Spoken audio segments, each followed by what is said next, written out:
पहला रिवीजन हमारा obstetric gynaecology orthopaedics का खत्म हुआ और साथ ही साथ अक्टूबर में हमने मेडिसिन। लगभग 11 महीने बचे हुए हैं आपके final year MBBS university exam में, जिसमें आपको 11 महीने में 11 सब्जेक्ट्स को कंप्लीट करना है along with 3 to 4 times of revision.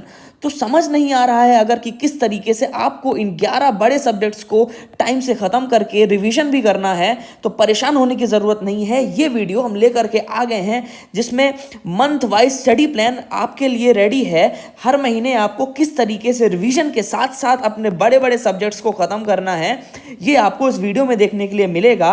और साथ ही साथ रिसोर्सेस भी आपको इस वीडियो में, previous year questions, books, PDFs, notes, सब कुछ इस वीडियो में एक साथ आपको मिल जाएगा। तो जल्दी से आ जाइए इस वीडियो में। पहले बात करें अगर बुक्स की कि हमें किस सब्जेक्ट में किस बुक्स या फिर किस रिसोर्स के थ्रू पढ़ना है, तो इस पेज में आपको वो सारे रिसोर्सेस जिसकी लिंक, पीडीएफ्स, वीडियोस की लिंक और प्रीवियस ईयर क्वेश्चन हमारे टेलीग्राम चैनल पे आपको मिल जाएंगे। तो सर्जरी में, मेडिसिन में, ऑप्स गायनी, पीडिया, इसमें जो भी रिसोर्सेस आपको चाहिए वो आपको इस पेज में देखने के लिए मिलेगा। उसके बाद अब हम आ जाते हैं हमारे मंथली प्लान पे कि हमें किस मंथ में किस सिस्टम वाइज, किस सब्जेक्ट वाइज हमें अपना प्लान रेडी करना है और पढ़ाई करनी है। तो सबसे पहले हमारे पास मई है, हम अभी मई पे हैं, तो मई से जून में हमें लगभग हमारे पास 30 दिन है। तो इस 30 दिन में आपको सबसे पहले ऑब्स्टेट्रिक्स और गायनेकोलॉजी लगभग 15 दिन में ख़त्म करना है। और साथ ही साथ ऑर्थोपेडिक्स के लगभग डेली 1 से 2 टॉपिक्स हमें पढ़ने हैं। बहुत ही आसान है, लेकिन ऑब्स्टेट्रिक और गायनेकोलॉजी हम कैसे पढ़ेंगे, इसके लिए मैरो या फिर जो अलग कोचिंग ऐप्स जो भी आप यूज़ करते हैं, तो मैरो या फिर अदर कोचिंग ऐप्स जो भी हम पढ़ रहे हैं, उससे हमें लगभग सारे वीडियोस देखने हैं और हमारे रिवीजन के सोर्सेज रेडी करने हैं। तो गायनेकोलॉजी काफ़ी ज़्यादा कंफ्यूजिंग सब्जेक्ट हो सकता है क्योंकि पहले हमने इससे रिलेटेड कुछ भी नहीं पढ़ा है। तो सबसे पहले हम एक काम करेंगे कि इसकी कोचिंग ऐप्स जो भी हमारे पास है या तो हम YouTube यूज़ करते हैं, तो उससे हम पहले एक बार सारा कंटेंट एक बार वीडियो के थ्रू पढ़ेंगे और अपना रिवीजन सोर्स रेडी करेंगे, जिसमें लगभग हमें 15 दिन पर्टिकुलर दोनों सब्जेक्ट में लग जाएगा। साथ ही साथ हमें थोड़ा टाइम ऑर्थोपेडिक्स के लिए लगभग डेली 1 से 2 टॉपिक के हिसाब से देना है, ताकि इस 1 महीने में, इस 30 दिन में हमारा ऑब्स्टेट्रिक और गायनेकोलॉजी और ऑर्थोपेडिक लगभग ख़त्म हो जाएगा। तो पूरी मेहनत के साथ लग जाइए, जुट जाइए इस 1 महीने में, ताकि इस 30 दिन में हम ऑब्स्टेट्रिक, गायनेकोलॉजी और ऑर्थोपेडिक अपनी नोट्स के साथ और ऑप्स और गायनी में वीडियोस देख करके हम अपना बेसिक क्लियर करने और हमारे ये 3 सब्जेक्ट्स पहली बार रेडी हो पाएँ। तो पहली बार हमने लगभग ऑब्स्टेट्रिक, गायनेकोलॉजी और ऑर्थोपेडिक्स इन 30 दिन में कर लिया। अब उसके बाद बात करें 11 जून से लेकर के 5 जुलाई, लगभग 25 दिन हमें लेना है और हम स्टार्ट करेंगे सर्जरी स्टार्ट करनी है। सर्जरी के साथ साथ हमें पीडियाट्रिक्स पढ़ना है, लेकिन हम पूरा एक साथ नहीं पढ़ेंगे। सर्जरी हम 2 पार्ट में पढ़ेंगे। सर्जरी हमें 2 पार्ट में पढ़ना है। सर्जरी पार्ट 1 में हमारे जनरल सर्जरी, ब्रेस्ट और थायराइड आएंगे। और ब्रेस्ट और थायराइड से हम जानते हैं कि प्रीवियस ईयर क्वेश्चन से लॉन्ग दोनों से देखने के लिए मिलता है। तो लगभग 25 दिन यूज़ करके 25 दिन में हमें जनरल सर्जरी, ब्रेस्ट और थायराइड पढ़ना है। ठीक है, इसके साथ साथ हमें पीडियाट्रिक्स में क्या क्या पढ़ना है। पीडियाट्रिक्स में सबसे इंपॉर्टेंट चीज़ जिस पे हमें फोकस करना है वो होगी नियोनेटोलॉजी। नियोनेटोलॉजी काफ़ी ज़्यादा इंपॉर्टेंट है। 5 मार्क्स के क्वेश्चन और लॉन्ग क्वेश्चन दोनों इससे देखने के लिए मिलते हैं। तो नियोनेटोलॉजी पे हम बहुत ही अच्छी तरीके से फोकस करेंगे। ठीक है, उसके अलावा पीडियाट्रिक्स में छोटे छोटे चैप्टर्स हैं, जैसे कि growth and development, adolescent and behavioural disorder, fluid and electrolytes, nutrition and micronutrients और इम्यूनाइजेशन। तो इन सारे चैप्टर्स को हम 25 दिन में सर्जरी के फर्स्ट पार्ट के साथ साथ कवर करेंगे। तो सर्जरी हमें कैसे पढ़नी है, create your notes for rapid revisions. तो आप चाहे तो बुक्स के थ्रू पढ़ सकते हैं, या फिर आप जो भी कोचिंग ऐप्स आपके पास है या फिर यूट्यूब है, तो उससे आप पहले वीडियो देख सकते हैं। दोनों जैसा भी आपको सही लगे उससे आपको पढ़ना है और अपने नोट्स रेडी रखने हैं। ठीक है, तो 25 दिन टाइम इनफ है। आप 25 दिन में ये दोनों पार्ट अच्छे से कवर कर सकते हैं। तो 11 जून से लेकर के 5 जुलाई तक हमें सर्जरी का पार्ट 1 और पीडियाट्रिक्स के ये सारे टॉपिक आपको कवर करने हैं, जिसमें कि नियोनेटोलॉजी आपको बहुत ही अच्छे से समझना है। पीडियाट्रिक्स के ये सारे चैप्टर और भी ज़्यादा इंपॉर्टेंट इसलिए हैं क्योंकि ये प्रैक्टिकल्स के लिए और थ्योरी एग्जाम्स के लिए दोनों के लिए बहुत ज़्यादा इंपॉर्टेंट है। तो जैसे कि ग्रोथ एंड डेवलपमेंट है, तो ग्रोथ और डेवलपमेंट से हमें प्रैक्टिकल्स और थ्योरी एग्जाम्स दोनों में क्वेश्चंस पूछे जाते हैं। ग्रोथ और डेवलपमेंट के हमारे कई सारे शॉर्ट्स भी आ रहे हैं जिसे आप देख सकते हैं प्रैक्टिकल्स के क्वेश्चंस के लिए। तो इसे बेसिक्स के लिए फोकस करना है इन सभी चैप्टर्स के लिए। पीडियाट्रिक्स का बेसिक्स इन्हीं चैप्टर से डिसाइड होता है। तो ये हमारे 25 दिन का प्लान हो गया जो कि जून से लेकर के 5 जुलाई तक हमें करना है। उसके बाद जुलाई से लेकर के 6 जुलाई से 5 अगस्त तक का हमारा लगभग 30 दिन का प्लान है। 30 दिन में हमें क्या करना है? 30 दिन में ऑप्थेल्मोलॉजी और ईएनटी जो कि पहले 3rd ईयर में हुआ करते थे उन्हें अच्छे से कवर करना है। लगभग 30 दिन रहेंगे आपके पास। 30 दिन में आप ऑप्थेल्मोलॉजी और ईएनटी दोनों बहुत ही अच्छी तरीके से कर सकते हैं। मोर देन इनफ टाइम होता है, ठीक है। तो समझते हैं ऑप्थेल्मोलॉजी कैसे करनी है आपको। ऑप्थेल्मोलॉजी के लिए देखिए कोई स्पेशल चैनल आपको योर मैथ ट्यूटर के अलावा नहीं मिलेगा, ना ही कोई ऐसे कोचिंग ऐप्स मिलेंगे जो कि आपको यूनिवर्सिटी के हिसाब से रेडी कर पाएँ। तो आप या तो डायरेक्टली खुराना से पढ़ लीजिए या फिर आप योर मैथ ट्यूटर के नोट्स यानी कि मेरे नोट्स और मेरे वीडियोस के थ्रू आप जल्दी टाइमली रिवीजन कर सकते हो ऑप्थेल्मोलॉजी का। ऑप्थेल्मोलॉजी काफ़ी ज़्यादा कॉम्प्लिकेटेड सब्जेक्ट है, इतनी जल्दी समझ में नहीं आता है। तो मैं आपको रिकमेंड करूँगा कि आप प्लीज़ मेरे वीडियोज़ एक बार ज़रूर देखना। कई सारे रिसोर्सेज से मैंने वो वीडियोज़ बनाए हैं। तो खुराना और योर मैथ ट्यूटर और एक और बुक है शॉर्ट नोट्स की तरह सोच, इसको भी आप यूज़ कर सकते हैं ऑप्थेल्मोलॉजी के लिए। हाँ, अपने नोट्स ज़रूर रेडी कर लेना, या तो आप मेरे नोट्स प्रिंट करवा लेना या फिर मुझे मैसेज कर देना, मैं आपको सारी पीडीएफ भेज दूंगा, कमेंट कर देना। तो ऑप्थेल्मोलॉजी में काफ़ी ज़्यादा कन्फ्यूजन होती है तो आप ऐसे पढ़ सकते हो। अब रही बात ईएनटी की, तो ईएनटी के लिए आप मैरो अच्छा है, काफ़ी ज़्यादा अच्छा पढ़ाया है मैम ने, तो आप मैरो के वीडियोस देख सकते हो, या फिर आप अगर कोई दूसरे कोचिंग ऐप्स सेरिबेलम, प्रेपलैडर, डैम्स जो भी आप यूज़ कर सकते हो तो उससे भी आप वीडियोस देख सकते हो और मेरे भी वीडियोस आपको मिल जाएंगे। तो आप पहले उसके वीडियोस देखिए और उसके बाद अपने रिसोर्सेस रेडी रखिएगा जिनसे आपको फर्दर रिवीजन करने हैं।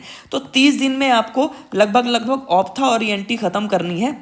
मोर देन इनफ टाइम है। तो मई से लेकर के अगस्त तक का आपका ये प्लान हो गया जिसमें ऑब्स्टेट्रिक और गायनेकोलॉजी, ऑर्थोपेडिक्स, सर्जरी का पार्ट 1, पीडियाट्रिक्स के ये चैप्टर्स, ऑप्थेल्मोलॉजी और ईएनटी हम अपन ने अच्छे से कर लिया है। इसके बाद हमने 5 दिन के लिए रिजर्व डेज रखे हुए हैं ताकि जो भी रिवीजन बाकी है या फिर हॉलीडेज हैं या फिर कोई बैकलॉग है उसे कवर करने के लिए या फिर इंटरनल एग्ज़ाम जो आपके आएंगे उसकी प्रिपरेशन के लिए 5 दिन का 5 अगस्त से 10 अगस्त तक लगभग हमने इसके रिजर्व डेज फिक्स किए हुए हैं। उसके बाद अब हम स्टार्ट करेंगे वापस से लगभग 11 अगस्त से लेकर के 10 सितंबर। ये काफ़ी ज़्यादा इंपॉर्टेंट मंथ है जिसमें इन 30 दिनों में हमें मेडिसिन के साथ साथ पीडियाट्रिक्स के वो बचे हुए टॉपिक करने हैं। मेडिसिन भी हम सर्जरी की तरह एक साथ नहीं करेंगे। तो इन 30 दिनों में हमें किस तरीके से इस 11 अगस्त से 10 सितंबर तक मेडिसिन और पीडियाट्रिक्स किस तरह से पढ़ना है हम आगे देखते हैं। तो मेडिसिन में हमें इन सेलेक्टेड चैप्टर्स को सबसे पहले करना है। हम सीवीएस और सीएनएस को बाद में करेंगे। तो रेस्पिरेटरी जिसमें कि 8 से 10 टॉपिक्स हैं, infectious disease, GIT, liver and pancreas, rheumatology, diabetes और इंडोक्राइन, इन सभी चैप्टर्स को हम मेडिसिन पार्ट 1 बोलेंगे और इनको सबसे पहले करेंगे, ठीक है। तो इन चैप्टर्स के साथ साथ पीडियाट्रिक्स के वो बचे हुए चैप्टर्स कौन कौन से, infections, respiratory disorders, CVS, kidney, endocrine, haematology, CNS और न्यूरोमस्कुलर डिसऑर्डर। तो लगभग कुछ चैप्टर्स सिमिलर हो जाएंगे, कुछ टॉपिक्स सिमिलर हो जाएंगे। जैसे किडनी के जो टॉपिक्स हैं मेडिसिन के और पीडियाट्रिक्स के जो टॉपिक हैं वो लगभग सेम है। तो ये सारी चीज़ें आपको बाद में 2 बार मेहनत नहीं करनी पड़ेगी। तो टाइम डिस्ट्रीब्यूशन लगभग 70-30 रेशियो का रखना है। मेडिसिन को 70% टाइम देना है और पीडियाट्रिक्स को 30% टाइम देना है। तो 30 दिन में हमें मेडिसिन के ये यूनिट्स और पीडियाट्रिक्स के ये बचे हुए चैप्टर्स हमें अच्छे से पढ़ने हैं। मेडिसिन कैसे करनी है? मेडिसिन के लिए देखिए सबसे पहले तो आप कोशिश करिए कि जो डिफ़िकल्ट टॉपिक्स आपको लग रहे हैं उनके आप लेक्चर्स देख लीजिए। जैसे दीपक मारवा सर के अच्छे लेक्चर मुझे लगते थे, मैं तो उन्हीं से पढ़ता था, तो उनके लेक्चर देख लीजिए और सिर्फ इंपॉर्टेंट टॉपिक्स के देखने हैं या फिर डिफिकल्ट टॉपिक्स के, ज़्यादातर आपको बलूर से पढ़ना है।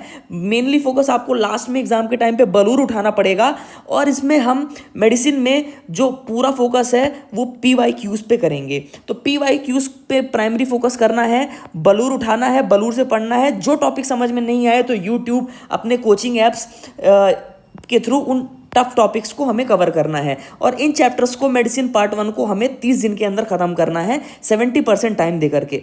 उसके बाद पीडियाट्रिक्स के इन टॉपिक्स को हमें कैसे पढ़ना है, इसमें भी हमें प्रीवियस ईयर क्वेश्चंस उठाने हैं जो जिसके PDF आपको मेरे टेलीग्राम चैनल पे मिल जाएंगे। और कैसे पढ़ना है, सीधा घाई उठाइए या फिर दूसरे रिसोर्सेस या फिर शॉर्ट नोट्स आपके पास अगर अवेलेबल हैं, जैसे मेरे नोट्स भी आपको धीरे धीरे मेरे चैनल पे मिल जाएंगे, और घाई उठाइए, उनको उठाइए और सीधे रटना चालू करिए प्रीवियस ईयर क्वेश्चंस के हिसाब से। और अब हो सके तो अपने रिसोर्सेज भी रेडी कर लीजिए ताकि लास्ट में रिवीजन में आपको ईजी हो। तो पीडियाट्रिक्स में हमें 30% टाइम देना है और मेडिसिन में 70% टाइम देना है। और इन 30 डेज़ के अंदर हमें मेडिसिन की इन यूनिट्स को पार्ट वन को और पीडियाट्रिक्स के इन यूनिट्स को लगभग ख़त्म करना है।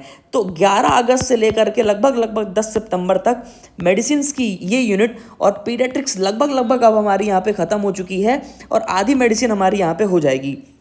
ठीक है, अब हम बात करें कि 11 सितंबर, ठीक है, 10 सितंबर के बाद 11 सितंबर से लेकर के 30 सितंबर, मतलब 20 दिन के इस टाइम पीरियड पे हमें सर्जरी के बचे हुए यूनिट्स को ख़त्म करना है।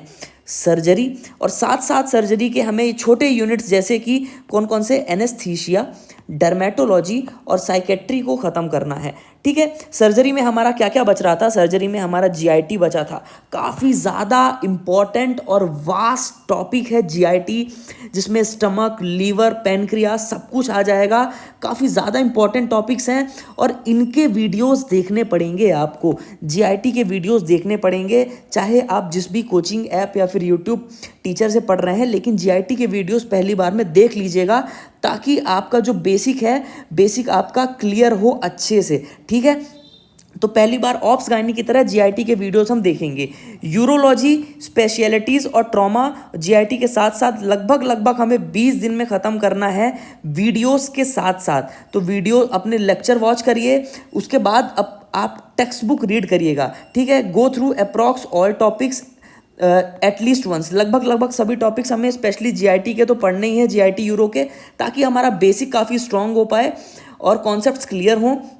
लेक्चर देखने हैं और उसके बाद हमें टेक्स्ट बुक रीड करनी है। तो ये हमारा स्ट्रेटजी रहेगी सर्जरी की। ठीक है, उसके साथ साथ हमें एनेस्थीसिया, डर्मेटोलॉजी और साइकेट्री, लगभग देखिए एनेस्थीसिया में 5-7 टॉपिक होंगे, डर्मेटोलॉजी और साइकेट्री मिलाकर के दोनों के लगभग 10 से 20 टॉपिक होंगे। ठीक है, डेली आप 1-1, 2-2 टॉपिक भी पढ़ोगे तो भी आपके ये तीनों हो जाएंगे। मेन फोकस आपको सर्जरी में करना है क्योंकि काफ़ी इंपॉर्टेंट ये यूनिट है, पार्ट 2 है हमारे सर्जरी का, तो इसे हम अच्छे से 20 दिन का टाइम लेकर के पढ़ेंगे। ठीक है, तो ये हो गई बात हमारे 20 दिन की। 11 सितंबर से 30 सितंबर तक सर्जरी पढ़नी है, एनेस्थीसिया, डर्मेटोलॉजी, साइकेट्री। सर्जरी में मैं अभी भी बोलूँगा काफ़ी अच्छे से टाइम लेकर के पढ़ना, GIT, यूरोलॉजी, स्पेशलिटी, ट्रॉमा, ताकि बाद में जब आप रिवीजन करो तो आपको ज़्यादा टाइम ना लगे, क्योंकि यूनिवर्सिटी के एक रात पहले भी आपको इन्हें रिवीजन करना पड़ेगा। वो आप तभी कर पाओगे जब आपके जो बेसिक्स हैं वो अच्छे से क्लियर होंगे, कॉन्सेप्ट्स बिल्ड होंगे और आपने लेक्चर देख रखे होंगे और टेक्स्ट बुक रीड कर रखी होगी। इसलिए मैंने सर्जरी के साथ इन छोटे सब्जेक्ट्स को ही डाला है ताकि आप इन यूनिट्स को काफ़ी अच्छे से कर पाओ। ठीक है, तो यहाँ पे हमने अगस्त और सितंबर तक हमने लगभग मेडिसिन आधा, पीडियाट्रिक्स पूरा खत्म कर लिया और सर्जरी भी हमारे यहाँ पे लगभग 100% पूरा हो गया है। अब अगले महीने से हम रिवीजन को स्टार्ट करेंगे। अब अक्टूबर के मंथ से हमारी मेन पढ़ाई और रिवीजन दोनों साथ साथ शुरू होगी। तो काफ़ी अच्छे से इसको समझ लीजिएगा कि हमारा ये जो प्लान है अक्टूबर का 30 दिन की हमारी स्ट्रेटजी है, जिसमें 1 अक्टूबर से लेकर के 30 अक्टूबर तक हमें मेडिसिन के वो बचे हुए चैप्टर्स अलॉन्ग विथ हमारा फर्स्ट रिवीजन शुरू करना है। तो इसे समझते हैं कि हमें सबसे पहले मेडिसिन स्टार्ट करनी है। मेडिसिन के जो हमारा पार्ट 2 था, मेडिसिन का जो पार्ट 2 था उसे हम पढ़ेंगे मेडिसिन का पार्ट 2।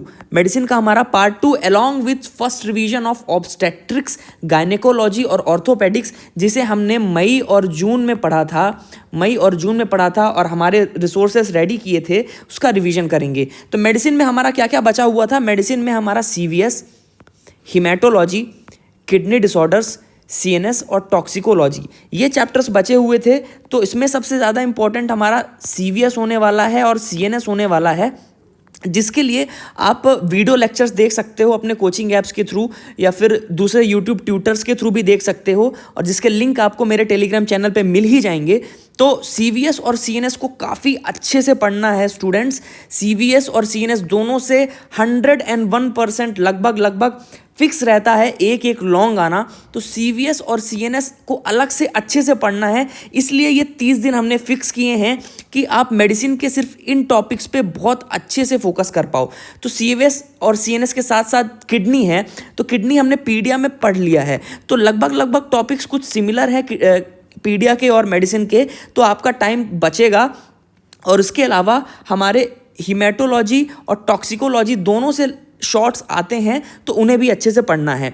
तो 40-60 का टाइम डिस्ट्रीब्यूशन करना है। 40% टाइम हमें मेडिसिन के लिए देना है और 60% टाइम हमें हमारे अक्टूबर मंथ का रिवीजन के लिए देना है, जिसमें ऑब्स्टेट्रिक्स, गायनेकोलॉजी और ऑर्थोपेडिक्स का रिवीजन हमें हमारे रिसोर्सेज के थ्रू करना है। ठीक है, ऑब्स्टेट्रिक्स के हमने पहले अपने नोट्स और वीडियोस लेक्चर देख चुके हैं, तो हमें 10-10 दिन का समय देना है। 10 दिन ऑब्स्टेट्रिक्स के लिए, 10 दिन गायनेकोलॉजी के लिए और 10 दिन ऑर्थोपेडिक्स के लिए देना है उसके रिवीजन में। तो 60% टाइम हमने रिवीजन के लिए दिया और 40% टाइम पूरे 30 दिन में, महीने भर में हमने मेडिसिन के लिए दिया, ताकि मेडिसिन के कॉन्सेप्ट हमारे अच्छे से रेडी हो जाएं। ठीक है, तो ऑब्स्टेट्रिक्स के हमारे रिवीजन सोर्सेज से हमें रिवीजन करना है। और रिवीजन किन टॉपिक्स का करना है? प्रीवियस 10 ईयर टॉपिक्स को रट डालो भाई, रट डालो, बिल्कुल छोड़ना मत। 10 ईयर टॉपिक्स आपको जो भी इंपॉर्टेंट की लिस्ट है मेरे शॉर्ट्स पे और टेलीग्राम चैनल पे मिल जाएगी। तो ऑब्स्टेट्रिक्स, गायनेकोलॉजी और ऑर्थोपेडिक्स को 10 दिन दे करके रिवीजन खत्म करना है हमें। सबसे पहला रिवीजन है, तो पहला रिवीजन हमारा ऑब्स्टेट्रिक, गायनेकोलॉजी, ऑर्थोपेडिक्स का खत्म हुआ।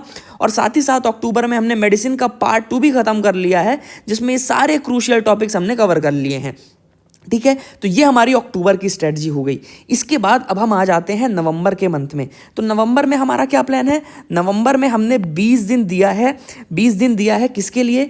सर्जरी के लिए और मेडिसिन पार्ट 1 के लिए। तो सर्जरी पार्ट 1 और मेडिसिन पार्ट 1 को हमें 20 दिन के अंदर रिवाइज करना है। तो ये हमारा फर्स्ट रिवीजन हो जाएगा सर्जरी पार्ट 1 का और मेडिसिन पार्ट 1 का। सर्जरी पार्ट 1 में जनरल सर्जरी, ब्रेस्ट और थायराइड हमने पढ़ा था, तो इसके नोट्स भी हमने रेडी किए थे और साथ ही साथ वीडियो लेक्चर्स भी हमने देखे थे इंपॉर्टेंट टॉपिक्स के। और मेडिसिन पार्ट 1 में जो दूसरे चैप्टर्स से respiratory infectious disease, rheumatology, diabetes, endocrine, liver और पैनक्रियास, इन सारे टॉपिक्स के हमने नोट्स भी रेडी किए थे। बलूर से पढ़ा था, मेनली बलूर से पढ़ा था, और बलूर ही इनफ है आपके लिए। और जो टॉपिक आपको समझ नहीं आए थे उनके आपने वीडियो लेक्चर देखे थे, उनके नोट्स बनाए थे।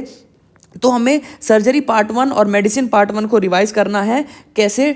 प्रीवियस 10 ईयर टॉपिक्स को रट डालो भाई, एक ही मंत्र है भाई, प्रीवियस 10 ईयर टॉपिक्स को रट डालो। फाइनल ईयर निकालना है तो प्रीवियस 10 ईयर टॉपिक्स को रट डालो। ठीक है, अपने रिसोर्सेज रेडी करो और उनसे पढ़ना है। तो ये हमने प्रीवियस 10 ईयर टॉपिक्स के सर्जरी पार्ट 1 और मेडिसिन पार्ट 1 को लगभग 20 दिन दिया है। और पहला रिवीजन हमारा सर्जरी फर्स्ट पार्ट और मेडिसिन फर्स्ट पार्ट का यहाँ से हो जाता है। तो अभी तक हमने क्या क्या अक्टूबर और नवंबर तक में ऑप्स, गायनी, ऑर्थोपेडिक्स, आधा सर्जरी आधा मेडिसिन हमने रिवाइज कर लिया है लगभग 2 महीने में। और मेडिसिन हमारा अब तक खत्म हो गया है। अब रुकना नहीं है, 50-50% दोनों को टाइम देना है। ठीक है, सर्जरी और मेडिसिन दोनों को। अब हम आ चुके हैं यहाँ पे, बात करते हैं नवंबर में। तो 20 नवंबर और 10 दिसंबर के बीच का ये टाइम बहुत ज़्यादा इंपॉर्टेंट है।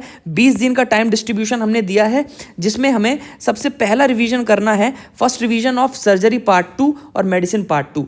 तो इसके पिछले महीने में हमने क्या किया था? सर्जरी पार्ट 1 के साथ साथ मेडिसिन पार्ट 1 रिवाइज किया था। अब हमने सर्जरी पार्ट 2 और मेडिसिन पार्ट 2 अगले ही महीने में रख दिया है, ताकि हमारा सर्जरी और महीना 1-1.5 महीने में खत्म हो जाए।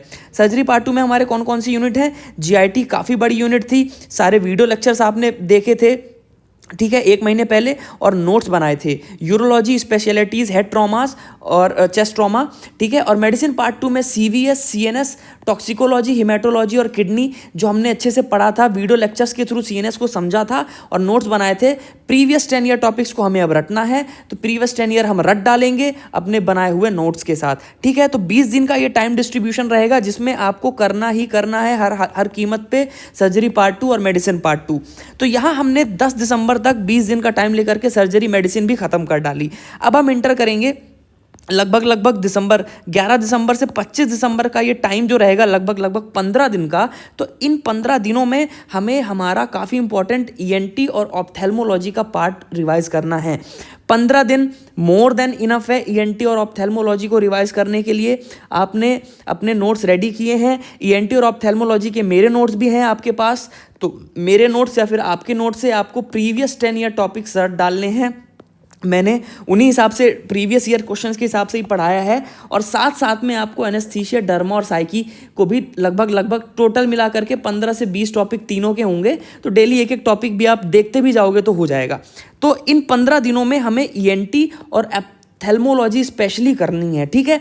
ईएनटी पढ़ना है, ईएनटी में लगभग 25 से 30 टॉपिक होंगे और ऑप्थेल्मोलॉजी में भी लगभग यही 30-35 टॉपिक के आसपास होंगे, ठीक है। तो अपने रिसोर्सेज के थ्रू रैपिड रिवीजन करना है, और 10 ईयर प्रीवियस ईयर टॉपिक्स के हिसाब से इन 15 दिन में हमें पहला रिवीजन हम यहाँ पे कर रहे हैं किसका, ईएनटी का और ऑप्थेल्मोलॉजी का, ठीक है। उसके बाद 25 दिसंबर से लेकर के 30 दिसंबर 5 दिन का टाइम रहेगा। 5 दिन हमारे पास इनफ टाइम होगा पीडियाट्रिक्स को रिवाइज करने के लिए। तो हम 5 दिनों में सिर्फ पीडियाट्रिक्स को देंगे और पीडियाट्रिक्स रिवाइज कर डालेंगे। ये हमारा पीडियाट्रिक्स का पहला रिवीजन हो जाएगा, ठीक है। तो हमने अक्टूबर, नवंबर और दिसंबर में ऑब्स्टेट्रिक, गायनेकोलॉजी, ऑर्थोपेडिक्स का पहला रिवीजन किया। सर्जरी और मेडिसिन का पहला रिवीजन नवंबर के 20 दिनों में किया। सर्जरी पार्ट 2 और मेडिसिन पार्ट 2 का 20 दिनों में पहला रिवीजन किया। ईएनटी और ऑप्थेल्मोलॉजी का 15 दिन में पहला रिवीजन किया, और 5 दिन में हमने पीडियाट्रिक्स का पहला रिवीजन कर लिया। तो ये हमारा पहला रिवीजन लगभग हर सब्जेक्ट का कंप्लीट हो चुका है। इसके बाद अब हम जनवरी के इम्पोर्टेंट मंथ में इंटर कर चुके हैं, जिसमें बहुत सारी यूनिवर्सिटीज़ अपना एग्ज़ाम कंडक्ट करा लेती हैं। तो ये हमारे एग्ज़ाम डेज रहेंगे, जिसमें कि प्री यूनिवर्सिटीज़ और यूनिवर्सिटीज़ होती हैं। तो इस एक महीने को हमने एग्ज़ाम के लिए छोड़ रखा है, इस 30 दिनों का। अगर आपका एग्ज़ाम जनवरी में नहीं है, फरवरी में है, तो आप इस रिवीजन को जो हम फरवरी में करने वाले हैं, इसे आप जनवरी में भी शिफ्ट कर सकते हैं, ठीक है। तो जनवरी में हमारा प्री यूनिवर्सिटीज़ और यूनिवर्सिटी एग्ज़ाम में निकल जाएगा। अगर हमारी यूनिवर्सिटी मार्च में होने वाली है, तो ये 30 दिन फरवरी के हमारे पास रहेंगे बैकअप में, जिसमें हम लास्ट रैपिड रिवीजन करेंगे। काफ़ी ज़्यादा रैपिड रिवीजन होने वाला है, जिसका डिवीजन हम अच्छे से यहाँ पे हमने डेज वाइज कर रखा है। तो फरवरी के इस 30 दिन को हमने सबसे पहले 7 दिन का रिवीजन हम करेंगे सर्जरी और एनेस्थीसियोलॉजी के लिए। तो 7 दिन में हमें सर्जरी और एनेस्थीसियोलॉजी रिवाइज करनी है। 7 दिन में से हमें 4 दिन सर्जरी के सेकंड पार्ट के लिए देना है और 3 दिन सर्जरी के फर्स्ट पार्ट के लिए देना है। तो सर्जरी का सेकंड पार्ट 4 दिन और सर्जरी का फर्स्ट पार्ट 3 दिन। 7 दिन में हमने सर्जरी और एनेस्थीसियोलॉजी करनी है। अगले 7 दिन में हमें मेडिसिन और मेडिसिन के साथ साथ डर्मासाइकी भी करनी है, जो कि दोनों हमें बोलूर में मिल जाएंगे। बोलूर में हमें दोनों मिल जाएंगे। तो 7 दिन में हमें मेडिसिन और डर्मासाइकी करनी है। तो ये हमने अगले 7 दिन में मेडिसिन और डर्मासाइकी का भी रोस्टर बना लिया है। अगले 8 दिन में हमें ऑप्स गायनी और ऑर्थोपेडिक्स रिवाइज करनी है। ये हमारा तीसरा रिवीजन हो जाएगा लगभग। ऑप्स गायनी 4 दिन हमें ऑप्स के लिए देने हैं और 4 दिन हमें ऑप्स के लिए देने हैं और 4 दिन हमें गायनी के लिए देने हैं, और 8 दिन में डेली 4 से 5 टॉपिक पढ़ करके हमारी ऑर्थोपेडिक्स भी हो जाएगी। उसके बाद 3 दिन हमने पीडियाट्रिक्स के रिवीजन के लिए दिया है, जिसकी इंपॉर्टेंट लिस्ट आपको मेरे टेलीग्राम चैनल और शॉर्ट में मिल जाएगी। तो 3 दिन में पीडियाट्रिक्स रिवाइज करना है, 3 दिन में ऑप्थेल्मोलॉजी रिवाइज करना है, जिसकी इंपॉर्टेंट लिस्ट आपको मिल जाएगी, और 2 दिन में हमें ईएनटी रिवाइज करना है। तो ये 30 दिन का शेड्यूल हमारे लास्ट रैपिड रिवीजन का हो जाएगा, जिसमें 7 दिन में सर्जरी एनेस्थीसिया, 7 दिन में मेडिसिन डर्मासाइकी, 8 दिन में ऑप्स गायनी ऑर्थोपेडिक्स, 3 दिन में पीडिया, 3 दिन में ऑप्थेल्मोलॉजी और 2 दिन में ईएनटी करनी है। तो ये हो गई हमारी फुल टू एग्ज़ाम स्ट्रेटजी। कौन सी बुक्स पढ़नी है, वीडियोस, पीडीएफ्स कहाँ मिलेंगे, और हर मंथ में किस तरह से आपको 3 से 4 बार रिवीजन कंप्लीट करना है एग्ज़ाम के पहले। तो अगर वीडियो पसंद आए तो लाइक कर देना और अपने फाइनल ईयर के एस्पिरेंट्स के साथ शेयर कर देना।